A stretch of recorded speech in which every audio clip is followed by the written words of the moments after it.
Açmış mı çocuk? Adım Ali, familiyam Ergeshov, jurnalist bolom. Assalamu alaikum dostlar. Hazır biz Чүй областында жайгашкан жанагы Үмүт компаниясына келгенбиз. Бул жакта элдердин баарына кызык болуп аткан жана Султан чай продукциясы иштеп чыгарылат деп айтышкан. Ошого байланыштуу биз ар дайым журналист катары элдин кызыкчылыгын жарыт бергенге аракет кылабыз. Бүгүн мыйзам шегинде колубуздан келишинче мүмкүн болушунча Султан чай кантип даярдалынат, кайсыл жерде даярдалынат, ошону көргөзүп бергенге аракет кылабыз. Ким начальник охраны? Салам алейкум. Силер ким болосуңар? Биз табиякта иштейбиз. Мыйзам жол берет да бизге киргенге. Мыйзам жол берет, азыр биздин начальник келсин, ошону иштешип алалы. Ооба, мындай кирип күтүп тура берели деп атабыз. Жана постовый час болуп калыптыр да бул жак. Туурабы? Военный час сыяктуу болуп калгандай да. Военный частный сыяктуу посторонний чужой кишиге киргенге болбойт. Чужой кишиге. Бирок бул жак Кыргыз Республикасынын мыйзамына жери бирок башыйт. Бирок мыйзам начальникке келсин. Мыйзам чегинде. Азыр биздин жесибиз мыйзам чегинде болуп атат деп эсептейм да. Же андай эсептебейсиңер? Бүгүн эмеңер кандай чегинде болуп атат? Мисалы, азыр ар бир адамдын өзүнүн частный бизнеси бар да Кыргызстанда. Туурабы? Эми ар бири частныймын деп эле жабып алса болбой калат да. Эми бияктагы биздин Кыргыз Республикасынын мыйзамын сыйлашыбыз керек. Продукция чыгат да. Вот именно айтып атам. Ошол коомчулук менен тиешеси болгон үчүн журналисттерге мыйзам жол берет да. Ошол азыр начальство чыгат, сермей жүрүп анан киресиң. Анда маселе жок. Анысында маселе талашпай атам. Сиз болгону бул жака бөгөт коюп атканыңызга айтып атам да. Мен киргизе албайм, менин жумушум ошол. Мен ушак менен иштеп, нан таап жеп атам, семьям бар. Сиз нан таап жеп атасыз туура. Бирок элдер анын акчасына сатып алып жеп атат да. Ага, айлаган мен айткан жокмун, бирөө бекер алып жеп атат деген жок. Керектөөчүнүн укуктары деген мыйзам бар да. Ар бир керектөөчү кандай продукция алып жеп атат, каякта даярданып атат, аны көргөнгө толук укугу бар да байкелер. Мен аны түшүндүм, мен сени киргизбейм деген жокмун бияка. Киресиң, просто начальство келсин, ошолор менен сүйлөшүп, чогуу кирип кетебиз. Болду, меса бөлөк эчтеке деген жок. Азыр мындай кылсак кандай болот? Журналисттер жөнүндө мыйзам бар да. Материалдар бурмаланбашы керек. Маалыматтар так маалымат болуп барышы керек да. Азыр ал жакта продукция чыгарылат. Ал жакта биздин келишибизден кабардар болуп, чыгаруу ыкмалары өзгөрүп кетиши да мүмкүнбү? Атыңыз ким болот? Менин атым Али, фамилиям Эргешов. Али Эргешов. Сиз менен таанышсак болобу? Батыр атым болот, начальник охраны.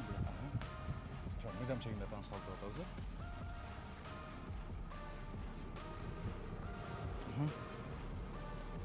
Ташкожаев Батыржан, Азыр 2-3 минут сөзсүз мен күтөм. Келет бияка, чогуу киресиңер, кайсы көрө турган цехтарды көрүп киресиңер. Жаган эми ушул жерге келип жалаң мыйзам жөнүндө иштебей эле коелук чын.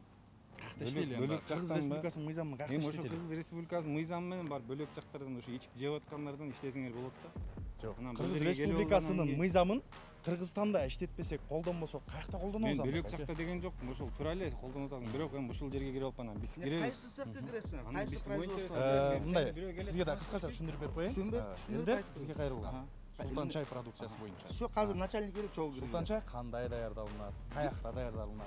Элдин кызыкчылыгы абсолютно непосредственно бул журналисттер менен байланыштуу да. Орусча айтып коеюн, бизде, например, скрывать нечего. Азыр кирет киши, сизди сопровождать этет, барып көрүп алгыла. Каяктан чыгарат, кандай чыгарат, ошонун баарын көрүп, камера тартып, өзүңүн жумушуңарды кылууга.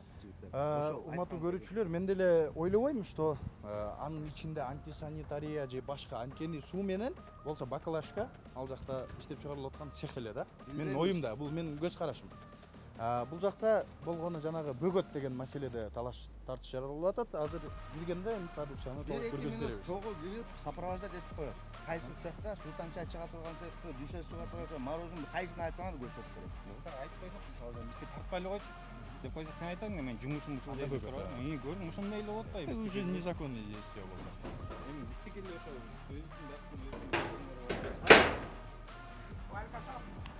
сөзүн Атым Али, фамилиям Эргешов, журналист болом.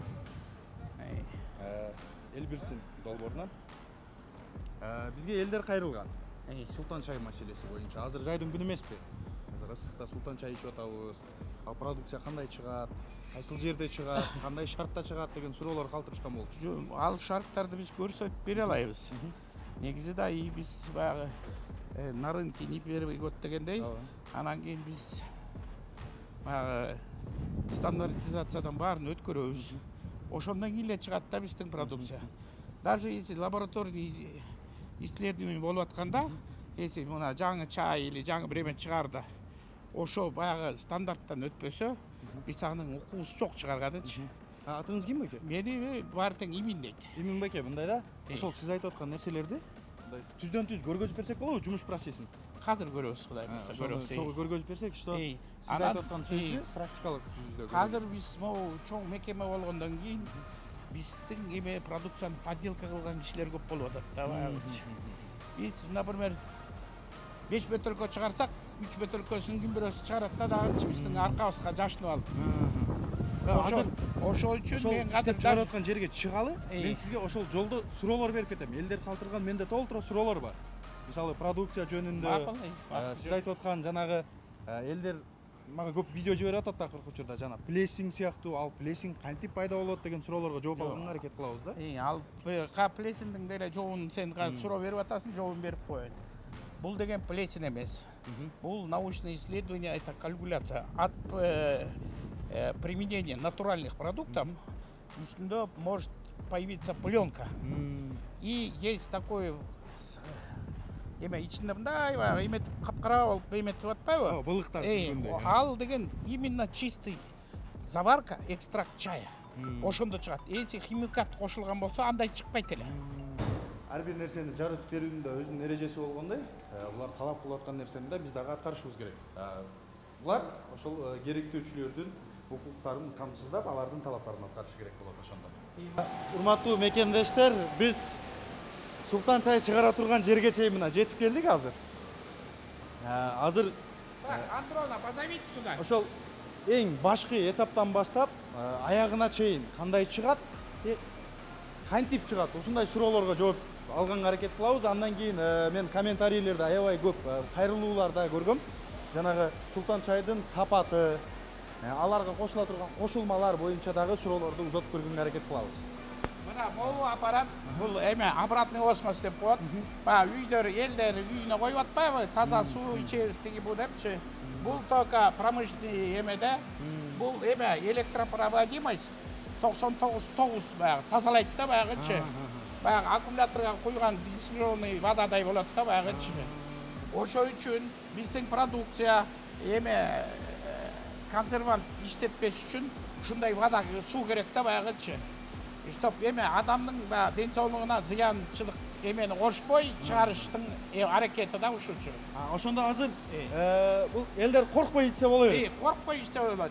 Потому что биздин суулар баягы чет мамлекеттин отдыхающий тиги булар келип атпайбы? Ошолорго биз суу чыгарып койгонбуз. Азыр кийинчерээк көрөбүз ал сууну. Ал баягы келип көлдө эс алгандар, европейские страны, даже взять Россию, алар баягы биздей баягы ишенбейт биздин суунун тазалыгына, алар баягы бутилированный суу ичип атпайбы?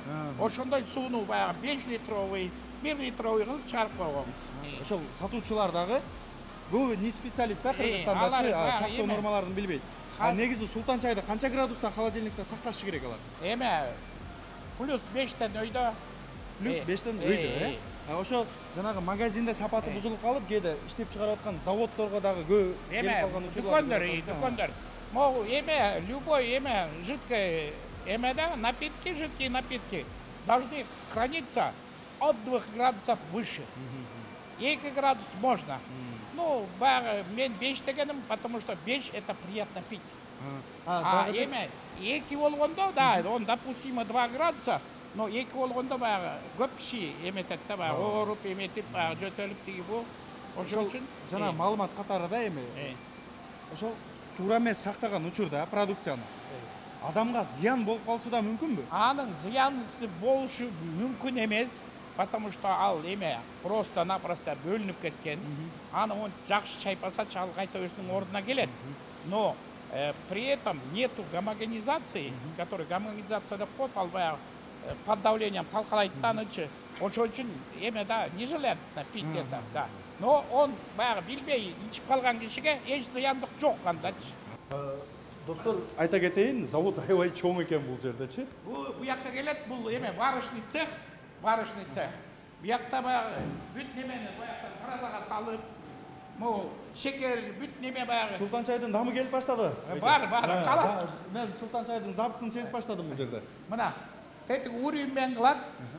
Бир эме бөтөлкө таттып алып калып, бир бөтөлкө татысы жок болуп калбаш үчүн бүт неме карада менен салынып, мындай уровень кылып туруп, анан кийин только эмеге берет да тияка. Ошондо жанагы элдер айтып аткан ароматизатор ушундай сыяктуу нерселер, э? Мына биякта эме шекер кайнататкан эме. Танктар шекер кайнатат биякта. Биякта борк кетирип кайнагандан кийин дагы 40 мүнөт кармайбыз. Борк кетирип кайнагандан кийин 40 мүнөт кармаш үчүн эмнеге баягы бөтөлкөнүң оозунда плесень болбос, эме өтпөш үчүн баягы элдер деле баягы вареньени кайнатканда баягы жай кайнатып коюп коет го. Ошол үчүн баягы бузулбас болот да биздин продукция. Байке, дагы бир суроо. Мына аппараттар турат го. Булар жанагы кароодон өткөн, э? Техникалык кароодон өтүп, конечно, бул жанагы дүйнөлүк стандарттарга жооп бере турган деңгээлде дейбиз го, ушунчалык кароодон. Ал деген баягы кароолуктан өткөн, эме бүт эме ар бир станоктун сертификаты бар, бүт эмеси бар. И баягы эме бар го, повторный эме да, эмени диагноз кылат го, любой эменingчи. Например, Советский Союздан калган эмелер деле бар. Мындай танк деп коебуз, сосудтар. Но они выдерживают вот это определенное, например, ему положено 6 атмосфер давления, да, он может держать 6, потому что ошолорду бүт аны биздики жылына бир жолу келип текшерип кетишет. Компьютер менен баягы эмеси менен лазер менен коюп, ал бул производствого эме воздух эле айдап берет. Алар тиги вообще башка цехте да, бул эмеге тиешеси жок. 5 сом ашык төлөсөк деле сапаттууну алалы да баягы. Албетте байке. Анткени өзүбүздүн элге берип атабыз. Бул баягы экстракт чай, бул эме международный стандарттан өтүп келген. Международный стандарттан, потому что алар бизге жөнөтө албайт, границадан өтө албайт да, пока международный. Бунусу мына көк чайдыкы, бул кара чайдыкы. Мага Эмин байке элдер кайрылган, жанагы бизде основной мындай басымдуулук санитардык нормаларга каратылат да, элдин арасындачы. Ошодо мен ойлогом, санитардык нормадан сырткары мен ушул Султан чай жөнүндө кененирээк бир маалымат алып берейин дегем. Кудайга шүгүр, азыр мен сиз аркылуу өзүм деле маалымат алып атам. Сизге чейинки чогулткан маалыматтарым бар. Сизге да анын суроолорун берем. Анткени жанагы элдерден келип аткан видеолордун арасында эки башка көрүнүштөгү Султан чайдын продукцияларын көрүп атабыз да. Мен аны жиберген адамдардан такташтырып көрдүм. Айырмасы бар экен продукциянын. Крышкасында айырмасы бар экен, баклажкаларында. Анан жанагы жабдуулары бар го. Жабдууларында жанагы түшүнүксүз кылып жазып салган жабдууларды мен байкадым да. Ошондо сизге суроо жаралды да. Бул экөө тең силерге таандык продукциябы же башка да продукция барбы? Жок, алар баягы бизге подделывать кылып атпайбы. Биздин кийимибизди кийип алып, сода кылайлы деп атат да, баягы кыргызча айткандай. Бирөөнүн чапанын кийип алып базарга чыгып келейин дегендер да, баягычы. Ошого мен сизге ошол суроону бергим келди да. Ошол байке эки продукция силерге карайбы же башка да? Мен азыр биздин продукцияны азыр көрсөтүп берем. Эмесин именно особенности проклейки, которые именно биздики азыр андай проклейка менен биз эң биринчи баштаган кишилербиз. Андай проклейка азыр бизде эле калды болуш керек. Калгандары башкача проклейка, потому что современный техника алардыкы. Бизде илгертен жүшес канча 20 канча жыл болуп кетти. Ошону баштаган боюнча ошол станоктор калган да биздечи. Буйруса аны да мекемешттерибизге айырмасын көрсөтүп бериңиз. Азыр көрсөтүп берем, Элдер баягы туура эмес хранение кылып, эметип, анан кийин өздөрү бусуп алганда или баягы как поочередности продажи на рынке болуп атпайбы? Биздин продукцияны көп алып алып, анан мындай кампага жыйып коюп, анан жаңын алып келип үстүнө дагы жыят, анан кийин дагы жыят дегенсе артта калып калат. Биринчи чыгарылган неме артта калып калат. Анан 5 айдан кийин көтөрүп келет. Мына биздики мондай болуп атат дегендей мындай депчи. Жанагы дүйнөлүк базарда аябай көп көргөм да бул нерсеничи. Бизге дагы кээ бир жиберилип аткан видеолорду, жана пропаганда видеолорда бир фирманы атыны каралаш үчүн кээде атайын ошо продукцияны бузушуп туруп, анан ушул фирманын мындайча айтканда элге кара көргөзүш үчүн кылынган аракеттерди мен бир канча жолу көргөм да. Ошого айтып атам, азыр үмүт деле же мындайча айтканда элдин тили менен айтканда Султан чай продукциясы дагы чоң эле бир завод да бул. Чоң эле завод. Чоң эле бир корпорация. Өзүнүн мындайча айтканда аудиториясын чогулткан завод да. Ошол заводко карата дагы ушундай пропагандалар жүргүзүү болобу, болбойбу? Ошол суроо болду да менде. Андай баягы биздин чындап айтсамчы андайга кээде кечте баягы бир 2-3 жыл мурун болгон ошондойчу. Баягы бөтөлкөнүн ичи бензин жыттанып атат, тигинтип атат, баягы май жыттанып атат, бул май койгон бөтөлкөлөр жыйнап келип жасап атат деген немелер болгон баягы. Но Кудайга шүгүр азыр жакшы бит. Ошондо кандай реакция бердиңер? Ой, баягы эме ичте от күйдү да, от күйдү. Анан кийин биз тоже ошо эметкен эмелерди биздин госстандарт бүт неме келип кайта текшерип ошого бүт эметип жакшы болуп эметип кеттик баягы. Баягы чанда болуп калышы мүмкүн да, но алар баягы вактылуу эле да баягычы. Ал эме биз деген канча жылдан беричи баягы элге оокат кылып келаткан неме, анан кийин кичинекей немеге көңүл буруп анан кийин эметип калсак жаман болот.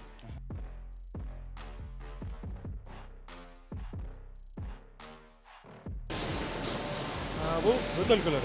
Мына. Бөтөлкө биринчи кысылгандачы углик кислота урат да баягычы. Углик кислота урганда ал деле как эме консервант эме микробдорду өлтүрөткөн неме да. Анан кийин ура уйла баштайт. Түшүндүм. Мына. Бул биринчи процесси ошол микробдорду өлтүрүү үчүн экен. Мына жүршей. Мына моякта Ümit-2 деген жазуусу бар биздин пробкалардачы. Бул өзүбүзгө атайын чыккан. И ортосунда ромбик. И мына проклейка деп коет. Биздин проклейка мындай чийин. Булардыкы мындай эле бир эле болот. Узун астынан, ооба. А биздин проклейка мындай чийин болуп турат. Мына ушулар чыккан суу. Мына тиякта ак суу. Бул жакта султан чай, чай, көк, кара чай. Düşeştin ötümü жақсы болған үшін шыққан машинеге түшеле кетіп қалып жатыр. Бұл жаққа толтыра албай атасың. Düşeşті ошо үшін толтыра албай, бүгін düşеш шығара чай чарбай düşеш шығарып атабыз.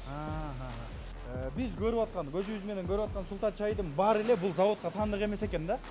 Көрсө аягында. Анткени жасалма султан чай менен заводдун өзүнөн чыгып аткан султан чайдын бүгүн айырмасын кыскача көргөзүп бергенге аракет кылдык.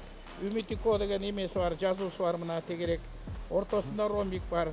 Дата изготовления, время изготовления бүт бар маяктачы. И крышкасы жанагы ап-апакай, теп-тегиз. Теп-тегиз ал уже. Мына баклажканын сапаты дагы бираз жукараак келген да, менин оюмдачы. Бул биздики эме. Биз жука баклажкага куя албагыбыз эмне? Потому что температура уяр малда 80ге келет. 80 менен куябыз бизчи. Чтоб мо эметкен жука болсо бырышып калат. Айттык, кирелер көрсөтөбүз. Бизде скрывать эткенде эчтеке жок. Бирөөдөн жашырып, кандай чай чыгып атат көрсөтөбүз. Но 1-2 минут цех начальник келсин, жолду көрсөтүп койсун, кире бергиле. Оптовый эме бар, водитель, например. Ал апарып 10 дүкөнгө таратса, ал 10 дүкөндүн бирөөсү туура эмес сохранять кылса, ошондон кетет бүт баары теңчи. Баягы мен көлдүн боюна өзүм деле барам, эс алам, үй билем менчи. Барганда карасам баягы тоңдуруп коюп, мына мактап сатып атканы баягы. Ой, ичинде мусу бар бүгүн. Эме депчи, а самом деле это не соблюдение технологии. Технология хранения да баягы. Жалпысынан өзү ар бир жарандын, Кыргызстанда жашап аткан жарандардын моралдык өзүнүн жоопкерчилиги болуш керек деп эсептейм. Сизге дагы рахмат байке. Буюрса, урматтуу мекендештер, азбы көппү силер сураган суроолорго жооп алганга аракет кылдык. Султан чайды кандай шартта чыгарылышын жарытып бергенге аракет кылдык.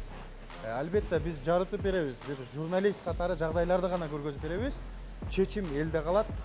Бул чыгарылышка да өзүңүздөрдүн бааңыздарды бериңиздер. Султан чай продукциясында болдук бүгүн. Ümit-2 компаниясы бизди султан чай менен тааныштырды.